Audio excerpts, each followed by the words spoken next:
यमुनानगर में खाद की कालाबाजारी चरम सीमा पर है। हालांकि किसानों को खाद मिलने में परेशानियों का सामना करना पड़ रहा है, लेकिन खाद विक्रेताओं और प्लाईवुड फैक्ट्री मालिकों की मिलीभगत से और सिस्टम की कमजोरी के कारण अधिकतर खाद की खपत किसानों के खेतों में ना होकर फैक्ट्रियों में हो रही है। कानून की खामियों का लाभ उठाते हुए कोई इन खाद विक्रेताओं से सीखे कि किस तरह से कानून की खामियों का फ़ायदा उठाया जाता है। एक तरफ जिले में खाद विक्रेताओं पर नज़र रखने के लिए अधिकारियों की कमी, दूसरी तरफ कानून की खामियों का लाभ उठा रहे हैं।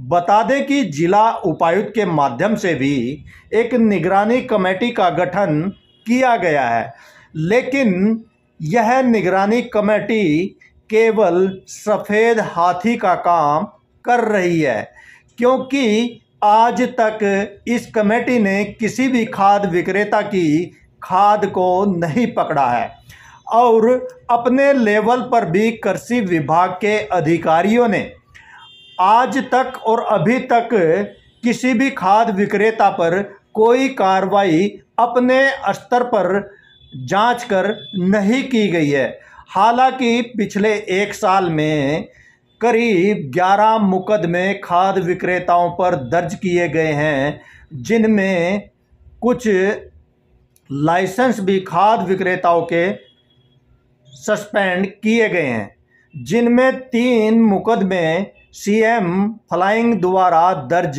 करवाए गए हैं और करीब 8 मुकदमे शिकायतकर्ता के माध्यम से दर्ज हुए हैं।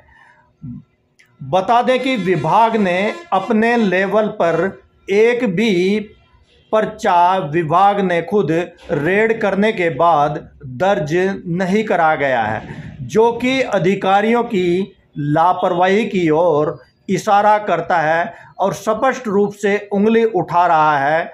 वहीं डीसी की ओर से बनाई गई यह निगरानी कमेटी भी केवल कागजों में ही सिमट कर रह गई है। बता दें कि हमारे चैनल की टीम द्वारा एक गाड़ी इस तरह की कालाबाजारी करते हुए खाद इस गाड़ी के द्वारा ले जाई जा रही थी। इस गाड़ी में लगभग 30 से 40 खाद के बैग भरे हुए थे। जब ड्राइवर ले जा रही फैक्ट्री के समीप पहुंचा तो उसने वहां फैक्ट्री में गाड़ी घुसाने की जब कोशिश की तो हमारे द्वारा जब ड्राइवर से पूछा गया कि यह खाद कहां से लेकर आई गई है, लेकिन हम इस गाड़ी का पीछा छछरौली के त्रिकोणी चौक से कर रहे थे और वहीं के खाद विक्रेता सेंटर के पास से यह खाद लाई गई थी। आपको बता दें कि वहां से लेकर आए और कहां लेकर जानी है, ड्राइवर कुछ भी बता नहीं पाए। हमारी टीम द्वारा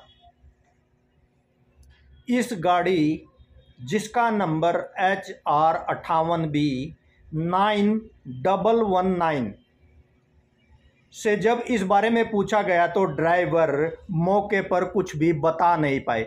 जब हमने ड्राइवर से पूछा कि क्या कोई इसका बिल आपके पास है, तो वह इसका कोई बिल भी नहीं दिखा पाए। आने लगा, जब हमने कहा कि आप फ़ोन मत लगाइए, हमें बिल दिखाइए, तो वह इस खाद का कोई बिल भी नहीं दिखा पाए और ड्राइवर फ़ोन कर खाद विक्रेता सेंटर के मालिक को बुलाने में लग गए।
काला बाजारी का खेल फैक्ट्री मालिकों से मिली भगत करके खेलता रहता है। अपने दर्शकों को बता दें कि जब भी खाद की किसी गोदाम से निकलता है तो किसी ना किसी किसान के नाम पर निकलता है, क्योंकि किसान का आधार कार्ड लिंक होना जरूरी है। लेकिन यमुनानगर में लाखों क्विंटल खाद इसी तरह बिक रही है। आखिर इतना किसान और इतनी ज़मीन तो यमुनानगर में किसानों पर नहीं है। फैक्ट्री संचालकों की मिली भगत से लाखों क्विंटल खाद की बिक्री हो रही है। अधिकारी इस पर लगाम लगाने में असमर्थ दिखाई दे रहे हैं। सरकार को चाहिए कि निगरानी कमेटी तो बनाए, लेकिन उनकी जिम्मेदारी भी तय की जानी चाहिए और उनको जिम्मेदारी भी सौंपी जानी चाहिए, ताकि किसानों को मिलने वाले खाद की काला बाजारियों के दो हाथों न जाए।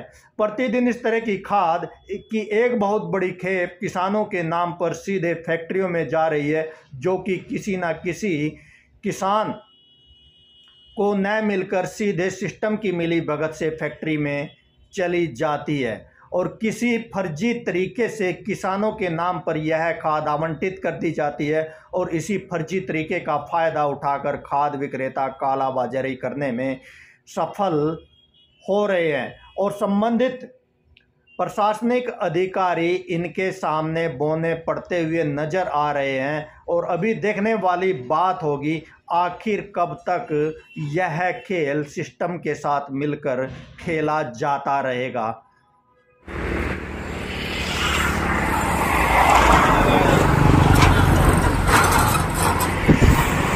नाम क्या है भैया आपका? है अनिल। कहाँ से हो आप? बटली से। तो खाद कहाँ से लेके आए थे आप? ये कहाँ से, किस जगह भाई दुकान? बूढ़ी चुंगी है दुकान? बूढ़ी चुंगी तो नहीं है दुकान खाद तो आप पीछे से लेके आ रहे तुर्कोनी से जो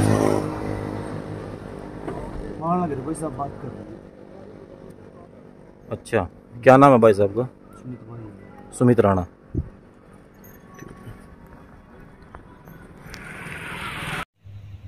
सर, जो यहाँ किसान वाली खाद की अवैध बिक्री फैक्ट्रियों को हो रही, इस पे आप क्या बताएंगे? आप देख पा रहे हैं कि यह जो यहाँ शिकायतें मिलती रहती हैं कि जो भी प्लाईवुड फैक्ट्री में यहाँ से खाद जाता है ग्लोबल और उसके लिए टीमें गठित करी गई इस अंधेरे का ही फायदा उठाकर यह लोग इस तरह के कार्यों को अंजाम देते हैं। आप देख सकते हैं कि यह पूरा रात के अंधेरे में इस मामले को तो जो ये आपके द्वारा जो कार्रवाई हुई है, इस तरह के जो आपके संज्ञान में मामला है, क्या वो आपको शिकायत मिलने के बाद शिकायत मिली थी? आपने देखा बताया कि डीसी साहब ने भी ट्रैफिक की लाइटें भी अंधेरा होने के कारण पड़ रही थी और हम इस गाड़ी का पीछा करते रहे। तो शिकायत के आधार पे कितनी कार्रवाई हुई सर? पिछले एक साल में समझ चुके होंगे तो करीब 11 यह रात के अंधेरे का फायदा और जो अपने स्तर पे हुई यह कार्य टोटल 11 किया जाता है। 3 इसमें से सीएम क्लाइंट की हैं और 8 हमारी जो शिकायत मिली है। तो सर, क्या बता सकते हैं कि आपने अपने स्तर पे भी कोई जांच की ऐसी जिसमें जांच में गड़बड़ी मिली और फिर उस पर कोई मैं वही बता रहा हूँ 8 FIR जो जांच में गड़बड़ी मिली है उन्हीं के खिलाफ हमने FIR कराई है और जो डीलर इन्वॉल्व थे उनमें जिनसे खाद गया था तो उनके हमने लाइसेंस सस्पेंड भी किए हैं और लाइसेंस कैंसिल भी। क्या आपकी टीम के द्वारा समय समय पर जो ऐसे अवैध बिक्री करने वाले जो लोग हैं उनके क्या स्टॉक की कभी कोई जांच या कोई और ऐसी? ये हमारी रेगुलर प्रक्रिया है जांच की, लाइसेंसिंग की, क्वालिटी कंट्रोल की, वो लगातार चलती रहती है। तो लेकिन सर, जिस तरह से आपने बताया कि ये हमारे रेगुलर प्रक्रिया है, लेकिन रेगुलर प्रक्रिया में अगर एक साल में सिर्फ इतने लोग इसमें गड़बड़ी करते हुए पाए गए तो सर क्या समझा जाए कि कितने हमारे यहाँ से ऐसे सेंटर होंगे जिनके पास लाइसेंस है खाद बिक्री करने का? कितने हैं सर, सरकारी और गैर सरकारी? हमारे पास करीब 450 फर्टिलाइजर के सैंपल हैं जिनमें से करीब 150 तो पैक्स सोसाइटी को के सेंटर हैं और 350 के करीब 325 के करीब हमारे प्राइवेट सेंटर। तो चोरी में इन्वॉल्व है या जिनके खिलाफ हमने एक्शन लिया है वो यमुनानगर के आसपास ही प्लाईवुड फैक्ट्रियाँ हैं। उन्हीं में जो हमारे विक्रेता हैं, खाद के विक्रेता, वो शायद शामिल हैं। जो हम दूर के कहें कि खिजराबाद या सढौरा के विक्रेता हैं या रादौर मुस्ताबाद के विक्रेता, जब फैक्ट्री नहीं है तो वो इन्वॉल्व नहीं है इसमें। सर मैं अगर पूरे यमुनानगर ज़िले की बात करूं तो प्लाईवुड फैक्ट्री और ग्लो बनाने वाली जो फैक्ट्री है, कम से कम इनकी संख्या सैकड़ों की संख्या है। बिल्कुल है, सैकड़ों। तो इन सैकड़ों की संख्या में जो ये फैक्ट्रियां हैं, इनमें सारा एक किसान वाला खाद यूज हो रहा है। क्या आप बता सकते हैं कि कोई ऐसी फैक्ट्री जिसमें आपने देखा हो कि यहाँ कमर्शियल खाद यूज हो रही है? कमर्शियल खाद के हमने हर साल के हर महीने 7 तारीख को जो फर्में यूज़ करी है हमारे पास बिल आते हैं, हमने मंगाए हुए भी हैं। टेक्निकल ग्रेड यूरिया जो इंडस्ट्रियल यूरिया है वो कई फैक्ट्रियाँ यूज़ भी कर रही हैं और उसकी रिपोर्ट भी 7 तारीख को हम कंपाइल करके डायरेक्टरेट में भेजते हैं। तो सर जिस तरीके से ये जो फैक्ट्रियों में खाद बिक्री कर रहे हो, डेली खाद बिक्री हो रही है, हर फैक्ट्री को डेली खाद बिक्री हो रही है, तो ये किस नाम पे बिलिंग होते हैं? किस तरीके से फर्जी के बिलिंग करके किस तरह से आपके विभाग को चकमा दे रहे हैं सर? ये किसान है, इसमें आधार कार्ड से किसान खाद ले जाते हैं और वो किसानों के नाम पे जा रहा है खाद, जो भी इसमें इन्वॉल्व है वो किसान के नाम से खाद लेके तो फैक्ट्री में सप्लाई, इसमें कुछ किसान भी इन्वॉल्व है। तो सर इसकी कैसे रोकथाम की जा सकती है? रोकथाम वही कह रहे हैं हम, हमारे पास इंस्पेक्टर हैं जो रेगुलर चेकिंग करते हैं। करीब यहाँ 1000 यूनिट हैं जिनमें से करीब 350 में ग्लो या प्लाई बनती है। इसके अलावा कुछ कटिंग के हैं, कुछ पिलिंग के हैं और रेगुलर हम चेकिंग करते रहते हैं। जहाँ हमें अनियमितता मिलती है वहीं एक्शन लिया जाता है, लेकिन ये नहीं कि हम रोज़ ही फैक्ट्री की, क्योंकि हमारे पास और भी विभाग के कार्य है, हम रोज़ लगातार उन फैक्ट्री के दरवाजे पे नहीं बैठ सकते। तो सर जिस तरह से आपने बताया डीसी साहब की तरफ से भी और हमारी ओर से भी टीम बनाई हुई है, तो लेकिन अभी पिछले 1-2 महीने में की अगर मैं बात करूं तो क्या कोई ऐसे मामला पकड़ में आया सर? ये जो मैंने इसी साल की बताई हैं, क्योंकि खाद सर डेली बिक्री हो रही है, डेली फैक्ट्रियों में जा रहा है। के बाद हम, ऐसा नहीं है कि कोई फैक्ट्री ऐसी है जिसमें एक दिन खाद ना जाती हो या महीना खाद ना, डेली खाद जाती है और हर फैक्ट्री में जाती है सर। जनवरी के बाद हमने 3 FIR कराई हैं, वो मैं वही बता रहा हूँ, और 2 हमने लाइसेंस सस्पेंड 2 कैंसिल किए हैं और 3 सस्पेंड किए हैं उस टाइम पीरियड के लिए जो इनमें इन्वॉल्व। तो सर ऐसी क्या कोई खामी लगती है आपको जिसकी वजह से इन पे लगाम नहीं लगाई जा रही इस तरह के कार्य करने वालों पर? नहीं, तो हमारे पास जो मैन पावर है वो बहुत कम है और ये एक बड़ा क्षेत्र है कि यदि हम दिन रात भी ड्यूटी करें तब 4 हमारे पास फर्टिलाइजर इंस्पेक्टर है, वो करीब जैसे मैंने बताया 350 यूनिट है। तो वो भी अगर दिन रात भी बैठे रोस्टर में भी ड्यूटी लगाएं तब भी हम 350 की लगातार चेकिंग नहीं कर सकते।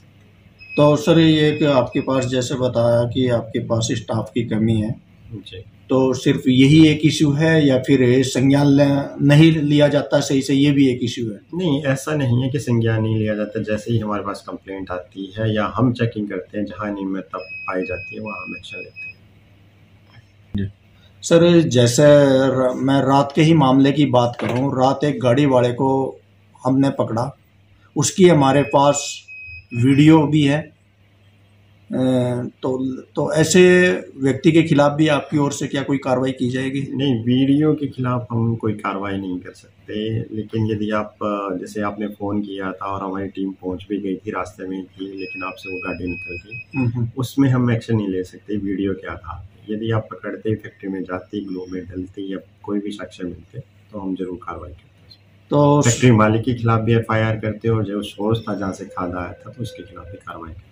तो सर ये तो जो आपने जो प्रक्रिया बताई है कार्रवाई करने की, ये तो थोड़ा सा इम्पॉसिबल है, क्योंकि कौन व्यक्ति होगा कि जो हमारे सामने वहाँ डालेगा या आपके सामने डालेगा और हमारे सामने है बड़ी आसानी से वो फैक्ट्री के अंदर ले जाएगा, फिर वहाँ डालेगा और फिर हम उसको पकड़ेंगे। मुझे लगता है आप भी समझदार हैं, लेकिन एक वीडियो के बेस पे हम कार्रवाई करते, कल को हमें कोर्ट में जवाब देना पड़ता है, हम वहाँ प्रूव नहीं कर पाते कि वीडियो कहाँ से आया, कैसे। लेकिन सर जैसे मैं आपको वीडियो दिखाऊं उसमें वो व्यक्ति कुछ भी जवाब नहीं दे पा रहा है कि ये खाद कहाँ से आई और कहाँ जा रही, क्या इसका कोई बिल है या नहीं है, इस तरह का कोई जवाब नहीं दे पा रहा आपको। तो क्या उसके भी हमें कहीं भी पहुंचने में, यदि आप खिजराबाद का होगा, हमें कम से कम यहाँ से डिस्ट्रिक्ट हेडक्वार्टर से जाने में 45 मिनट लगेंगे। हमारे BO हैं, हम उनको भी कह सकते हैं कि वो आ सकते हैं, लेकिन जो FIR का या वो है वो हमारे पास QCI या SDO जो हमारे फर्टिलाइजर इंस्पेक्टर हैं उन्हीं को पावर है। तो आप जो भी, यदि आप ऐसी कहीं आपको मिलता है, नज़दीकी पुलिस स्टेशन है, आप पुलिस स्टेशन में खबर कर सकते हैं। इतना हम पहुंचे तो वो छानबीन कर सकते हैं उसमें। तो सर आपने अभी बताया कि जैसे कि कोई वीडियो है उसकी लोकेशन का नहीं पता बता सकते कि कहाँ नहीं, क्या हम काम है? आप पे विश्वास कर लेंगे, लेकिन कोर्ट में प्रूव करना वो बड़ा मुश्किल हो जाता है। सर, जहाँ पे गाड़ी खड़ी है वरना मुझे लगता है कोर्ट इसको साक्ष्य मानता वीडियो। सर, जहाँ पे गाड़ी खड़ी थी उसके गाड़ी के पास फैक्ट्री, बस फैक्ट्री की भी वीडियो है, उसमें मैंने फैक्ट्री का वो नाम बताया, है। हम कर लेंगे, हमारे करने से कुछ नहीं होता जब तक कोर्ट आपकी वीडियो को साक्ष्य नहीं माने। तो क्या आपके स्तर पर भी ये जांच की जा सकती है कि जैसे वो कोई उसका जवाब ही नहीं दे पाया, ना तो उसके पास डॉक्यूमेंट है, ना बिल है, ना ही वो कोई जवाब दे पाया है कि ये खाद आज ही अभी मैं इंस्पेक्टर को भेज देता हूँ, अभी आज ही चेक करके उनके कितना है स्टॉक, कितना उनमें पूरा है, तो आज ही कार्रवाई करें। लेकिन यदि ठीक मिला उसका तब हम कार्रवाई नहीं कर सकते।